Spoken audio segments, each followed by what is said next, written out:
Olá, então dando continuidade aqui no nosso curso, a gente chegou aqui então na aula 2, onde a gente vai fazer aqui a criação das constraints, das funções, das triggers. Então, vou estar passando para você aqui, nessa aula, conforme já dito anteriormente, como que a gente vai gerar o código do pedido automaticamente, certo? Então, vou conectar aqui ao banco de dados.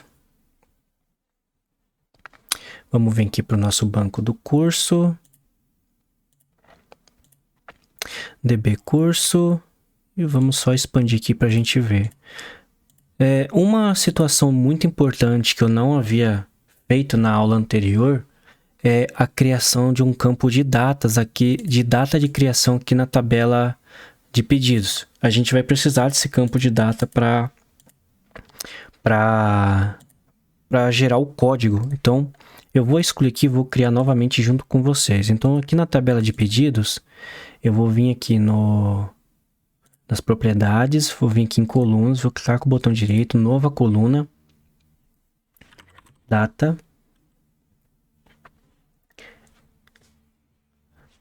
Vou colocar aqui, ó, de data pedido. De data pedido, para ficar mais fácil aqui a gente entender que o campo é do tipo data, por causa do Dzinho na frente. Tá, ele não pode ser nulo e por padrão ele vai ser a data atual. A data atual a gente coloca como null. Aqui, ó. É só escrever null aqui que ele já vai vir preenchido. Então ele não pode ser nulo, o padrão vai vir null. E beleza, vou dar um OK aqui. Tem um negócio aqui que eu fiz errado, ó. Lá deixa eu até excluir aqui para fazer de novo. Aqui, não, ó, de data pedido. E aqui eu tinha colocado data, não é assim, tá? É date. Coloca date aqui, não nulo e coloca null. Beleza. Aqui já vai ser criado então um campo aqui do tipo data, que vai ser auto-preenchido com a data atual do momento que gerar o pedido, certo? Na verdade é o seguinte, como eu posso ter vários pedidos no mesmo...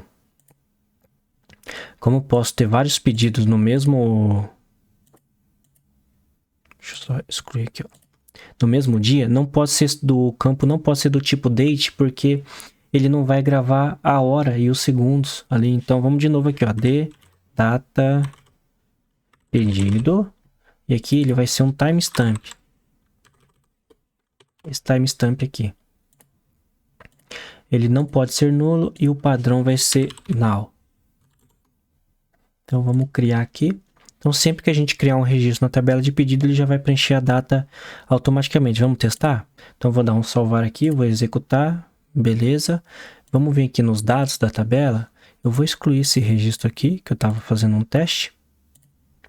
Então, aqui na tabela de pedido, quando a gente inserir um novo pedido, o campo ID vai ser preenchido automaticamente. O campo código, eu vou colocar um 1. E a gente vai aprender nessa aula como a gente vai preencher esse campo de código automaticamente.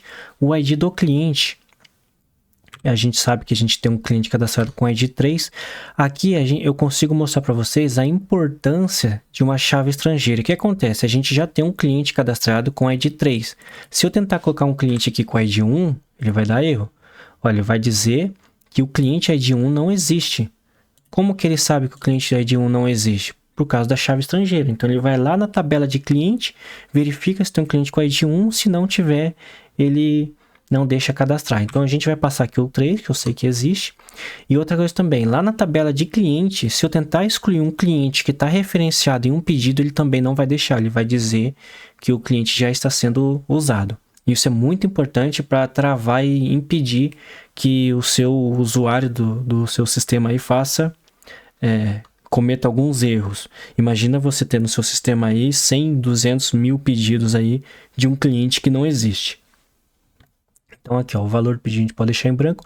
Então esse campo aqui, data pedido, ele deve preencher com a data e a hora atual, automaticamente. E é isso que ele fez. Então ele pegou aqui data e a hora e os milissegundos aqui, centésimos de segundo. Então o que a gente vai fazer? Sabendo que já tem isso, que vai ser extremamente importante, agora a gente vai partir para, de fato, as funções. Deixa eu só passar aqui rapidinho para vocês. O que é uma função? A função, ela é um script, um código que pode ser chamado de diversos lugares dentro do banco.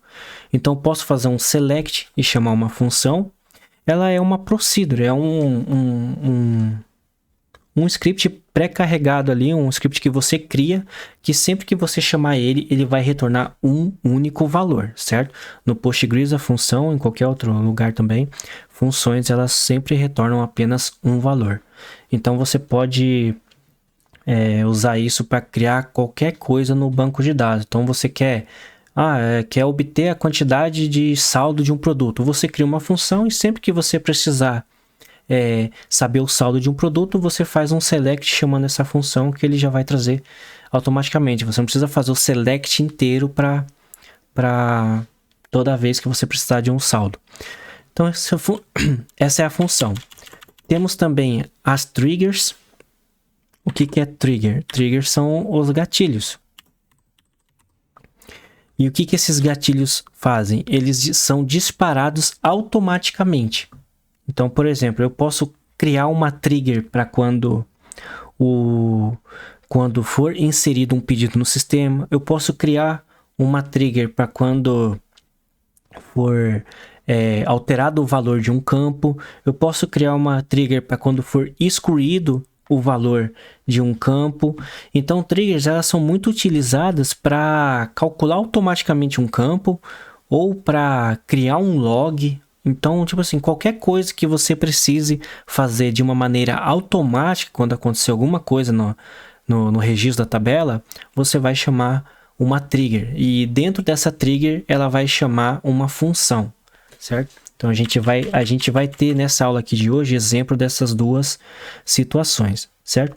Então, o que a gente quer nessa aula aqui? A gente quer criar o código do pedido de maneira automática. Então, a gente quer que esse campo aqui seja criado automaticamente quando a gente inserir um novo pedido, certo?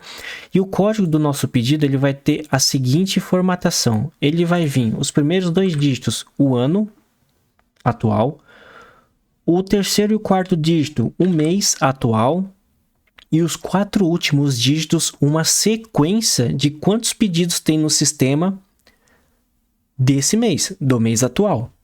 Então, certo? Então, por exemplo, aqui, ó, nesse mês, se eu tivesse 10 pedidos já nesse mês, então ele ia trazer aqui 10 mais 1, 11, dessa forma. Sempre um número a mais, que é o próximo número do pedido, certo? Então, a gente vai ter essa função aqui que vai fazer isso automaticamente e já passar para esse campo aqui, código do pedido, para que não seja código, para que a gente não tenha que preencher manualmente e que a gente não tenha que programar isso toda vez que a gente for inserir um registro na tabela. Então, lembra das ferramentas que eu falei para vocês que é importante que use, porque hoje em dia tempo é dinheiro e quem fica programando aqui, perdendo muito tempo com código, os novinhos que estão chegando passa a perna e passa por cima, porque os caras usam ChatGPT. Então vamos lá também. Já criei aqui o ChatGPT. Eu já tenho aqui a função, as 2 funções e a trigger já configurada aqui, que eu pedi para isso para ganhar um tempo aqui otimizar a nossa aula. Então, copiei aqui essa função e vou explicar para vocês o que ela está fazendo. Então, o que essa função aqui vai fazer? Toda vez que eu chamar ela vai gerar o código para a gente. Então, como que ela vai gerar esse código? Então, eu declarei aqui 3 variáveis do tipo texto, ou melhor, 4 variáveis do tipo texto, que uma vai ser o ano, outra o mês, outra um contador e outro código de fato já montado. Então, como que vai funcionar? Na variável ano, aqui no begin, quando inicia de fato a procedure, o script, então aqui no ano, o que ele vai pegar? Ele vai converter para caractere a data atual, pegando apenas o ano. Os 2 dígitos aqui. Se eu quisesse pegar o ano inteiro, eu colocaria mais assim, certo? Então, os 2 últimos dígitos aqui. O mês vai fazer a mesma coisa. E depois ele vai fazer um select na quantidade de pedidos, na tabela de pedidos, já jogando o valor desse count dentro da variável contador. Ou seja, aqui nesse select, ó, esquece esse cara aqui. Aqui, ó. Esquece esse cara aqui. Então, o que isso aqui retorna? Ele retorna a quantidade de pedidos criado dentro desse mês. Tá vendo que ele tá fazendo um trunque aqui? Só que a diferença é que ele já pega esse count aqui e já joga dentro da variável contador. Certo? É uma boa prática. Também daria para fazer assim, ó. Contador é igual e faz o select. E joga esse select aqui dentro. Só que sem esse cara aqui, ó. Também daria para fazer assim. Mas a boa prática... A boa prática é essa que o ChatGPT aqui já nos deu mesmo, tá? Então, beleza. Então, com base nos pedidos do mês atual, como que ele tá pegando o mês atual? Nesse trunque aqui, ó. Date trunque, o mês do mês atual. Esse trunque aqui, ele pega o primeiro dia do mês, tá? Então, ele vai fazer um select em todos os pedidos desse mês, vai ver quantos tem, vai retornar aqui nesse contador. Desse contador, ele vai retornar no count, né? Desse count, ele vai jogar dentro da variável contador, aonde na montagem do nosso código, ele vai pegar o ano, que pegou aqui, vai pegar o mês e vai juntar com o contador mais um, certo? Esses dois pontinhos é uma concatenação. Ele vai juntar. Então, ele junta o ano com o mês e depois junta com tudo isso aqui. O LPadd é uma função do Postgres para ele fazer um preenchimento automático com base na quantidade de caracteres. Então, eu defini que são 4 caracteres que eu quero e ele vai preencher com um 0 para cada caractere que faltar. O L significa que ele vai fazer assim, ó. O L é de left. Então, como a gente definiu aqui 4 caracteres, então ele vai colocar 1, 2, 3, 4, certo? Aí ele vai preencher da forma do último dígito para esquerda o valor retornado aqui nesse contador. Então o contador ali, se ele retornar 1, vai ficar assim. Se ele retornasse 11, ia ficar assim. De forma que eu sempre vou ter 4 dígitos aqui. Mesmo que não preencha, a função LPadd, ela preenche com 0 à esquerda. Se eu quisesse zeros à direita, aqui eu colocaria rightPadd. Errorpad, não sei pronunciar. Então, como eu quero à esquerda, LPadd, que é o leftpad, certo? Então, essa função aqui, ela faz isso junto com o contador, que soma mais um, que seria o próximo número, e retorna o nosso código aqui na variável. E a função inteira por si, ela retorna aqui o código convertendo para BigInt, que é o formato do campo aqui na tabela de pedido, certo? Também tem como fazer cast. Eu posso pegar o código. Em vez de fazer dessa forma aqui, essa conversão de texto para BigInt, poderia fazer assim, ó. Cast, ou melhor, código, eu posso pegar aqui, em vez de fazer esse return assim, poderia fazer assim, ó. Código, ou melhor, cast, abre parênteses, código, aí BigInt. Também dá certo. Só que aqui eu errei alguma coisinha aqui. Acho que é com 2T. Não.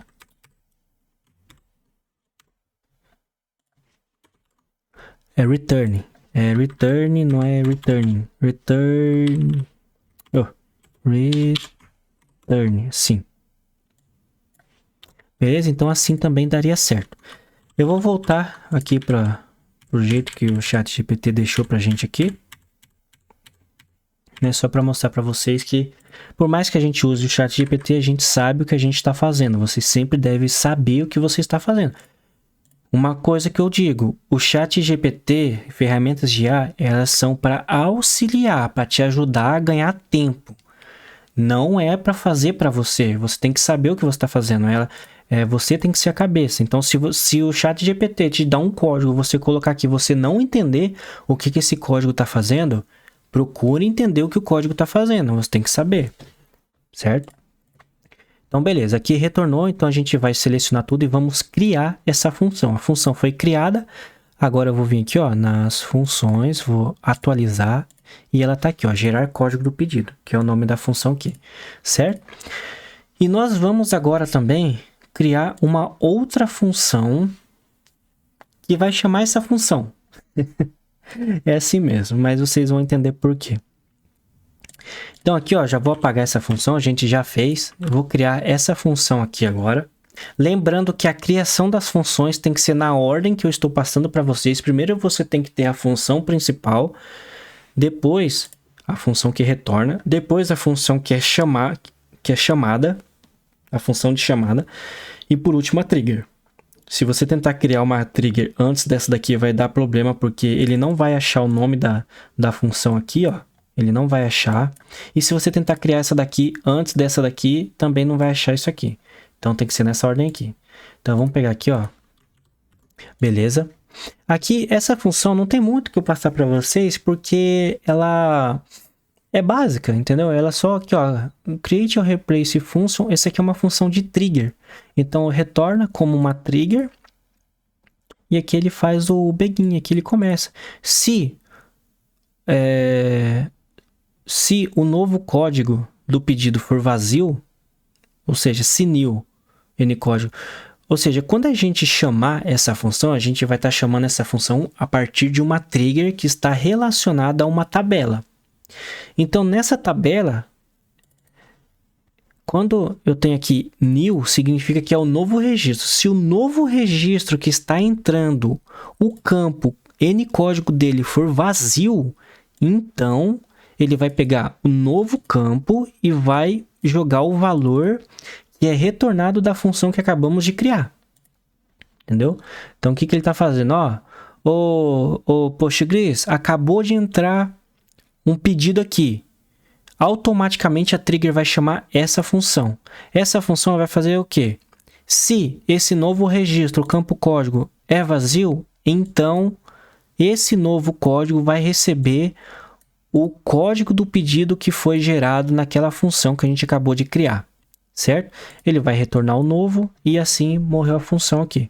Então vamos criar esse cara aqui, beleza? Ainda não vai acontecer nada. Por quê? Porque a gente não tem a trigger. Então vamos agora aqui já limpar esse cara aqui, ó. Aqui na função, ó, pode ver que já tem dois agora. A gente tem a função que faz o negócio acontecer e tem a função de chamada. E agora a gente vai criar a trigger. Dá para criar trigger de maneira visual aqui também no dbeaver, mas eu acho que assim ficou mais didático nesse momento, tá? Porque daí eu passo para vocês aqui cada situação. Então aqui, ó, create trigger, o nome da trigger é apenas o nome da trigger. Antes de inserir um registro na tabela TB pedidos, para cada linha, execute a função. Ou seja, qual função? trg set código. trg de trigger, set ncódigo. Que é essa função aqui, ó. Entendeu? Então, a gente vai criar essa trigger aqui. Beleza, criou a trigger. Então, o que acontece? Se eu vir aqui, ó, vou dar um atualizar aqui, tudo. Vou fechar tudo aqui. Ó, fechei tudo. Fechei tudo. Então, se eu vim aqui agora no esquema do meu banco, ó, DB curso, esquemas, público, tabelas, pedido. Se eu der um duplo clique nela aqui agora, eu venho aqui, eu vejo os campos que eu tenho aqui na coluna, ó, na propriedade, eu vejo os campos que eu tenho. Eu venho aqui nas constraints, eu vejo as constraints que eu tenho. Que são essas constraints? São a primary key e a unique key. Essa unique key aqui, ela tá pegando o código. Ela não deixa o código repetir. Eu tenho as chaves estrangeiras. Eu tenho os index. E eu tenho aqui também, ó, triggers, certo? Então, essa trigger aqui, o que acontece? Qual que é a temporalização dela? Temporização dela. Before é antes. Então, antes do insert, ele vai rodar essa função aqui, ó. Vou dar um duplo clique aqui, ó, que ele abre essa função. E eu dando mais um duplo clique aqui, eu vou chegar na função que faz o código mesmo. Aqui, ó. Aqui, ó, eu seguro o Ctrl e aperto aqui, ó, gerar código do pedido, ele me leva lá para a função. Certo? Vamos agora verificar se isso deu certo? Então, como que a gente vai verificar? Vou tentar criar aqui um novo pedido. Ó, tabela de pedido. Vou vir aqui nos dados, a gente já tem um pedido. Então, na teoria, ele tem que retornar aqui o código 2 automaticamente nesse pedido. Mas naquele formato de ano, mês e sequência. Então, eu vou dar aqui um insert. Não vou preencher o ID, que vai preencher manualmente. Não vou preencher o código, que vai preencher manualmente. O ID do cliente eu vou preencher com 3, que é o único cliente que a gente tem. O valor a gente não tem. É só isso, só o ID do cliente. Vou dar um salvar. Ó. Percebeu? Então, a gente já tem aqui a estrutura de ID do pedido automático, o código do pedido. Esse aqui é um código amigável para o cliente. Então, vamos supor que você tem um time de vendas aí, ele já vai saber, aqui a gente errou uma situação aqui, ó. Ele está trazendo aqui o ano inteiro. A gente não quer que traga o ano inteiro, mas a gente já vai voltar lá corrigir, tá? A gente quer só os 2 últimos dígitos aqui do ano. O ID o cliente e a data e hora do pedido atual, certo? E outra coisa também, esse código do pedido, ele é o único, a gente criou uma constraint na aula anterior para isso, então ele não vai deixar, por exemplo, eu repetir aqui, ó, se eu tentar salvar, ó, duplicate key value viola a unique constraint da tabela de pedido. O que ele está dizendo? Que esse código do pedido aqui já existe. Certo? Então, vou dar um cancelar aqui. Isso é uma regra de negócio onde em qualquer lugar do seu sistema no front-end, em nenhum momento será possível repetir um código de pedido. Então, vamos corrigir esse código aqui, ó, que era para ele ter trazido aqui 25 só em vez de 2025. Então, o que a gente vai fazer? Tem várias formas. Você pode vir aqui na tabela e chegar até a função aqui, através da trigger, ó, duplo clique na trigger. Daí eu venho aqui, dou duplo clique essa função aqui, dou duplo clique aqui. Beleza, chegamos na função que gera o código. Aonde que está o erro? Aqui, ó. Eu acho que eu salvei na hora que eu coloquei esse negócio aqui. Então eu vou dar um salvar e vou dar um executar. Beleza, eu vou fechar tudo aqui de novo. Vamos criar mais um pedido agora? Então vamos aqui, ó. TB pedidos. Dá duplo clique, vou vir em dados. Vou inserir aqui um novo pedido. A única coisa que eu vou preencher aqui é o ID do cliente. O restante já vai preencher tudo automático. Então, ele tem que trazer aqui o final 3. Olha lá. E agora sim veio no código correto que a gente definiu lá, certo? Bom, então nessa aula, pessoal, a gente aprendeu a criar uma trigger e função, certo? E a gente aprendeu a criar aqui também, a gente colocou também a data, né, para ser preenchida no cadastro do pedido. Uma boa prática de programação, acho que toda aula eu vou estar passando isso.